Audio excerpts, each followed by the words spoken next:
It's 4th of July weekend. I'm a Canadian in Detroit, and this Cybertruck is mine for 48 hours. I've had this Model 3 for 5 years, but Tesla has given me the opportunity to test drive a Cybertruck. This isn't going to be a specs video. There are a lot of those already on YouTube, so I'm going to be talking about the real life experience of what it's like to drive and own this car for 48 hours. Look at this thing. I don't know if the camera fully captures how big it is. In Canada, we don't see them very often. They're super expensive and just less common in general.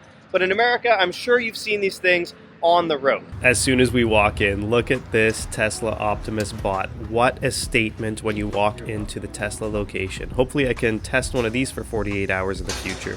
This is going to be roaming around everywhere in like 5 years. I follow the Tesla app, which shows my Cybertruck's location, and connect the truck to my phone in seconds to use it as a Bluetooth car key. A tutorial popped up in the app in case I needed it, and that's it. Connected.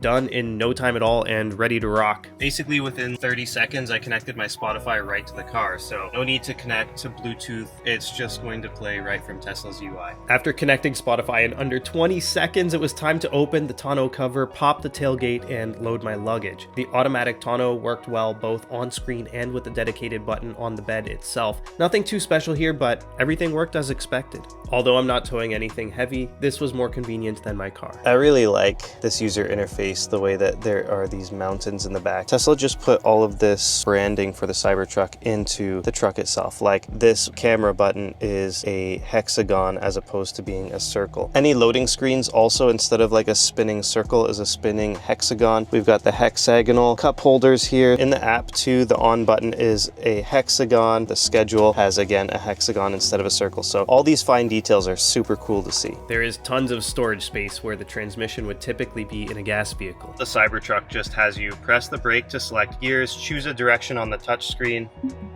and we are in reverse. If we want to go into drive, we swipe up, and if we want to go into park, we just tap it here.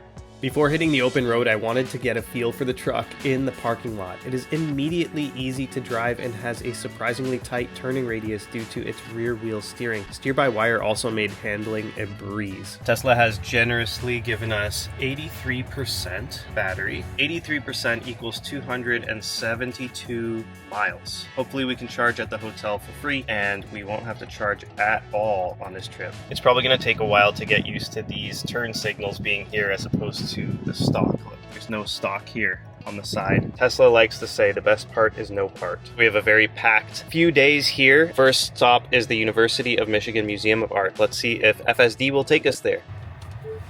Take me to the University of Michigan Museum of Art.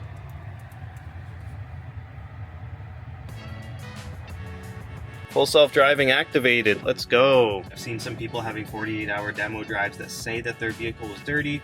This one's pretty clean. It's not spotless, but it's very, very good. Kudos to Ann Arbor Tesla location. Strange to not really be able to see out of the rearview mirror. What I have to look at is this rear camera, which is essentially the same thing, but it's just weird looking at it there. That location is going to take some getting used to. What's funny is I'm test driving the Cybertruck, but the first thing that I did when I got into it is turned on full self-driving, so it's driving itself. I'm not test driving it, it's test driving me. We are sitting very high on the road compared to my Tesla Model 3. The yoke is something that I think is going to take some getting used to as well, but it doesn't feel too bad. It's quite natural. People with the Model S and Model X say that it looks cool, but wasn't necessary. But with the Cybertruck, people are saying because you only do a half spin total to get a full rotation, that steer-by-wire makes the yoke practical. My Model 3 also has full self-driving on it. However, because it's a 2020, the Cybertruck has an updated AI4 computer, which is going to process a updated version of full self-driving, as well as a smoother experience for the user interface. I'm already noticing some differences and improvements in the full self-driving, as well as just touching the screen has a lot better response time. The car was going to drive through a red light, so I had to take over quickly. This car is big, and we were going through a very narrow road avoiding construction, and luckily the car parks itself, so I don't even need to get used to the parallel parking, and what it feels like to parallel park this thing. Maybe I'll try it at some point, but right now we got it parking itself, and that is super convenient. The truck perfectly parallel parked itself, but I parked in the wrong location, so I decided to try manually parallel parking the truck in potentially the tightest spot I've ever parked in. We just preconditioned the vehicle. It's really hot today. It's 88 degrees. The newer Tesla vehicles, they have cooled seats as well as heated seats. So not only can we precondition the cabin, when we got in, the seats are nice and cool for us too. It feels like a live band is playing. The sound system is definitely better than the one in my Model 3. More bass, more clarity. I feel more immersed in the song. Like I can hear each individual instrument. For the 48 hours, I will be staying at the Godfrey in Detroit, and I thought that I was going to need to use their valet parking, which is $35 per night and an extra $10 per night if you want to charge with their EV chargers. But luckily, there is this free parking on the street, and of course I can't charge here, but I can go to a Tesla Supercharger, which will be much cheaper than 2 nights of this parking. And I'm not really worried about it getting damaged because it's made of stainless steel and that exoskeleton can withstand basically anything. I'm gonna go see if I can find the EV chargers in the valet section. I'm sneaking into the valet area. I don't think I'm supposed to be in here. I just wanna find these EV chargers and see if they are NACS. Do you need to bring your own adapter? I so far do not see any EV chargers. They must have it somewhere, but definitely not in the section that I just checked. While the main valet parking area did not have EV charging, hotel staff did clarify that there was EV charging in their underground parking garage. So if you really did need that convenience, it was present for a $10 per night fee. As we will see throughout the video, charging infrastructure and accessibility is growing quickly to the point where I do not think it should be a worry for 99% of people today. After checking into the hotel, the first order of business is heading to Belle Isle, a nice little getaway from the city only minutes away. The island features beaches, lookout points, gorgeous fountains, Grand Prix racing events, golfing, and all sorts of activities. Today we will be enjoying a calming picnic at sunset in the bed of the Cybertruck. We're at Belle Isle having a picnic, and this is where the truck has felt a little bit useful. At least we're not hauling anything. We don't have like a bunch of wood in here, but we do have some snacks. We're having a picnic. We've got a beautiful view at sunset. This is a nice little romantic thing that we could use the truck for that I definitely can't do in my Tesla Model 3. It's actually really convenient that it just so happens the sidewalls are slanted backwards, so you can kind of lean back in the truck. Yeah. You kind of have like a little bit of a headrest here too.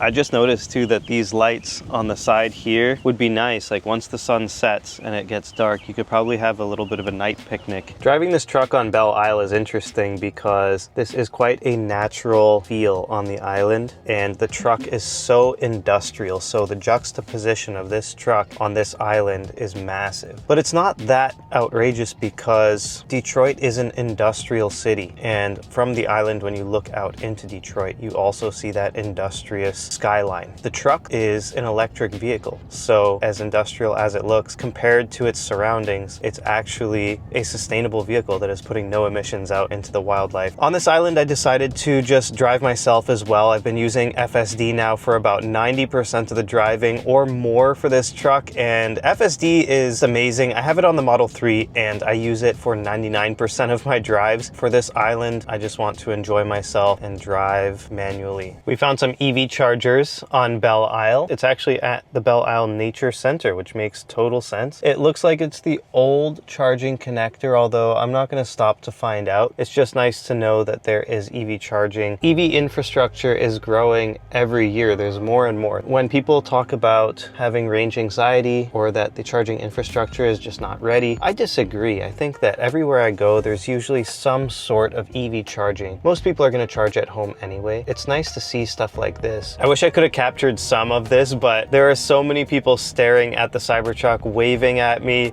pointing at the Cybertruck as it goes by. People are excited by this thing. It's still, to this day, a polarizing vehicle that people either, I guess, love or hate, but from what we've seen, it's mostly just love. Now that it's nighttime, this red light around the outside can be changed in the ambient accent lights color to any color along this wheel. For now, we're going to put it on green because the Cybertruck is currently passing the test. Overall, so far, the Cybertruck is meeting and exceeding expectations. From day one, I thought it was going to be a lot more difficult to drive than it is because it looks massive. And really, it feels like you're driving a slightly bigger version of the Model 3. The rear wheel steering has a lot to do with making it handle smoother. The steer-by-wire is something that I got used to very quickly. That concludes day one. Catch you tomorrow. The phone charging slot is extremely convenient in the Cybertruck. You just put it right here. The phone is kind of facing toward you. It charges wirelessly even through my phone case, which my Model 3 does not do. All of yesterday we were driving the Cybertruck on the medium ride height, but today we've got it at the high ride height. We're also going to test it at the low. Something that sucks about having a demo Cybertruck is that every time I get in the car, I have to reset all of the settings. I have to reconnect to Spotify. I have to change all of my route preferences, my FSD preferences. All of this stuff needs to be redone every time I get back into the car, which is annoying. Now, if this was my vehicle, that would not be the case, so I'm not too picky about it. This other Cybertruck we saw was towing a trailer, so even though we couldn't test this, here is proof that it can tow. We're coming up to a right curve on the highway.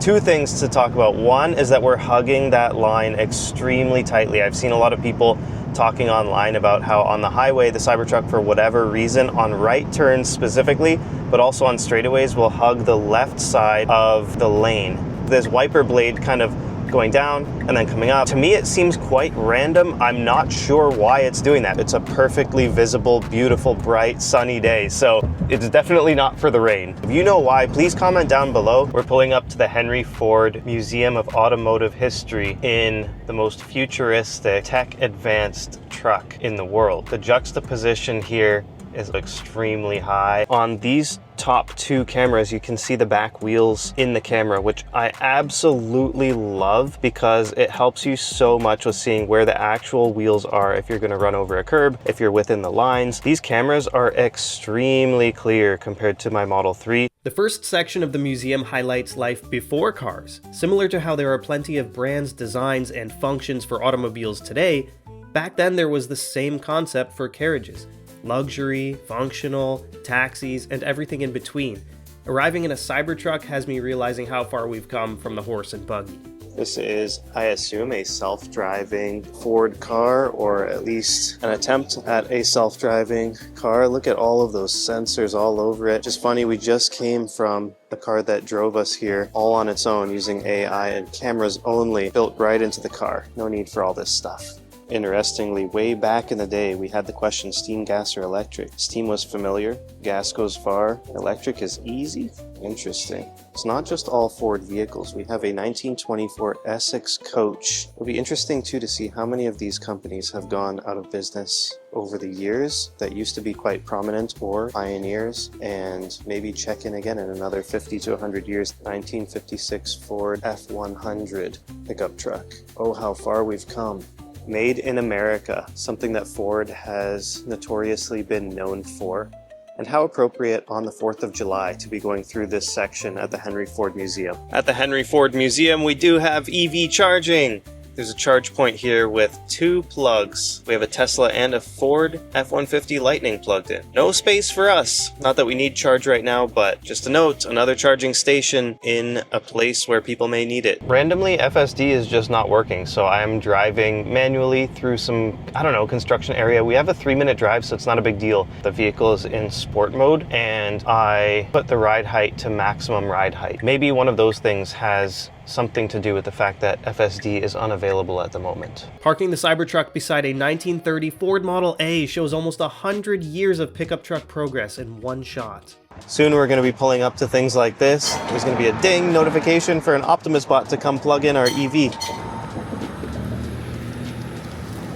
Not that we ever really want to see rain. It was planned to be a nice, sunny, beautiful day, but it's a blessing in disguise because now we get to see this windshield wiper in action, and it's wiping seamlessly. It is absolutely huge. I mean, everyone knows that. It's one of the first things people talk about with the Cybertruck, but seeing it in person is a whole different story. That's like 4 feet long, and it's just wiping the whole windshield. It does a really good job of it. So I've driven 175 miles since picking up the truck, and we're finally charging it for the first time. We picked it up at, I believe it was 82 or 83%.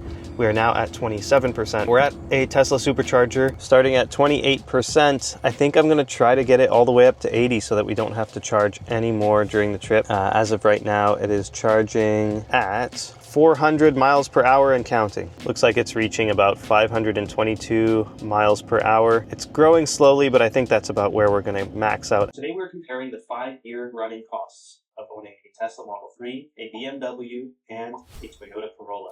Monthly payments, fuel, maintenance, insurance, everything. And the numbers might surprise you. Just about finished charging. We're gonna go for a drive in Ann Arbor. Yeah. Yeah, thanks.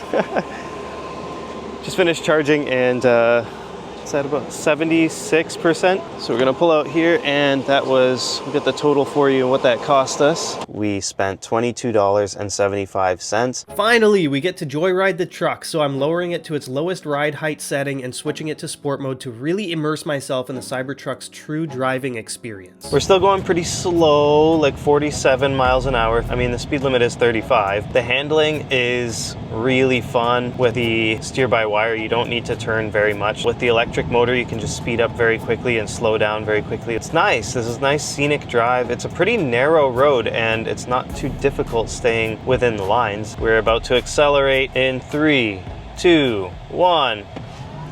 Whoa!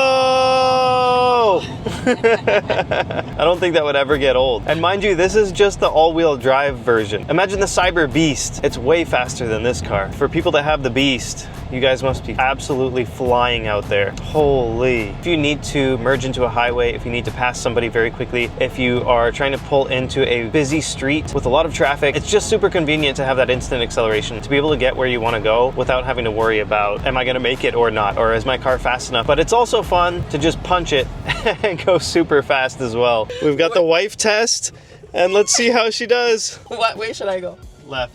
Left? Follow the blue on the map. Oh, this thing is not here. How am I? This way. This. I try to look for this turning signal and I don't see it.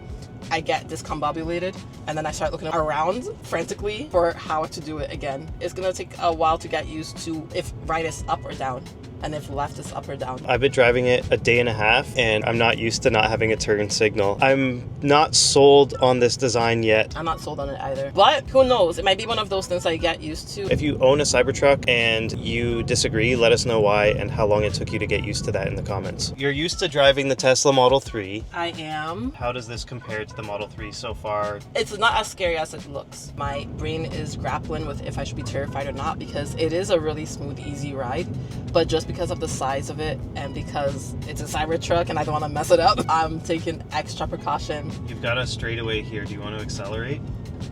Yes. Count me down. 3, 2, 1. 3, 2, 1. Oh! Oh my god.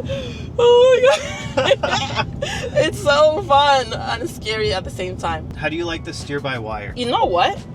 I like it. It doesn't feel that different to me. I thought it'll be more of a change, but it feels natural. Because of how wide the truck is, I'm not sure if I'm within the lines, in honesty. I feel like I am, but this is really helpful. Whenever I'm in doubt, I just look down on it to see if I am within the lines. The yoke steering wheel looks very uncomfortable just looking at it, but I'm actually liking it a lot. Usually when it's a fully round steering wheel, it's almost in your way, but because this is a yoke, it's not blocking anything at all, and it feels like I'm in a spaceship. It's actually a fun car to drive. I can probably drive all the way. You want to take it all the way back to the hotel? Nah, I like being a passenger princess. Final thoughts. I've driven the Ford Raptor. This is definitely an easier ride. The Raptor, you feel the size. This, you feel the size a little bit, but even the 5 minutes I drove, I was already seeing myself getting used to it. The main learning curves for me is looking in the rearview mirror and seeing nothing and having to rely on the screen for the rear view, having to use the buttons for left and right indicator, and switching from drive to reverse to park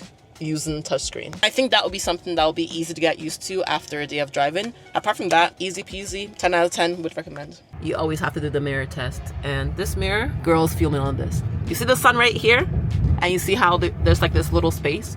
It's kind of like giving you your own uplighting. So when you look in the mirror, you can see your face and your features and your makeup way better than if this wasn't here. So I told her I just needed to film something real quick, so she should get out of the car and just wait for me for like 5 seconds. And she doesn't know what I'm saying, but I'm gonna honk the horn and scare her. Ready?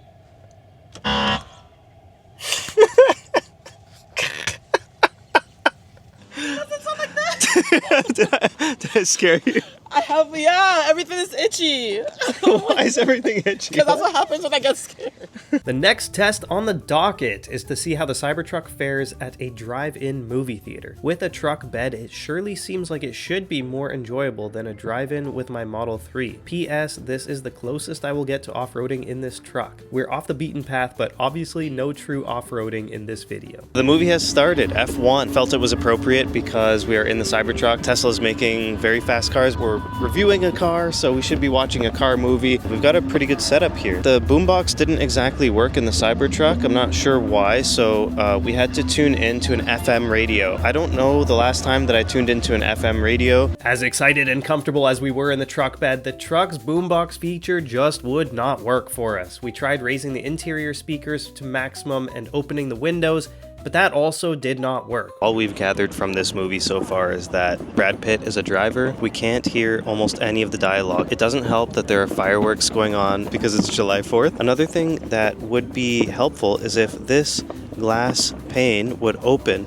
That way we could get audio coming toward us from inside the truck, but there is no way to do that. So far it's been $30 wasted on the movie. But we're gonna make this work, don't worry. We ended up having to turn the vehicle around. We bit the bullet, so if you are going to take it to a drive-in movie, it is best recommended for the Cybertruck to bring an FM radio with you. You know what? It works. We annoyed some people with turning around because our headlight turned on. In case you're in a situation with the Cybertruck where you are at a drive-in movie theater, make sure you follow these tips. Luckily, we got ourselves situated early enough into the movie to enjoy most of it from inside the truck. Such a great movie, by the way. If you do have a chance to watch F1 with Brad Pitt, it's a thrilling movie that keeps you on your toes. The truck's audio system once again came through for us with deep bass and immersive audio that just felt amazing. If you appreciate the struggle that we went through to get this movie to work in the Cybertruck, hit the video with a like. We have not yet used the frunk, so let's open it up and use it, even though technically we don't need to.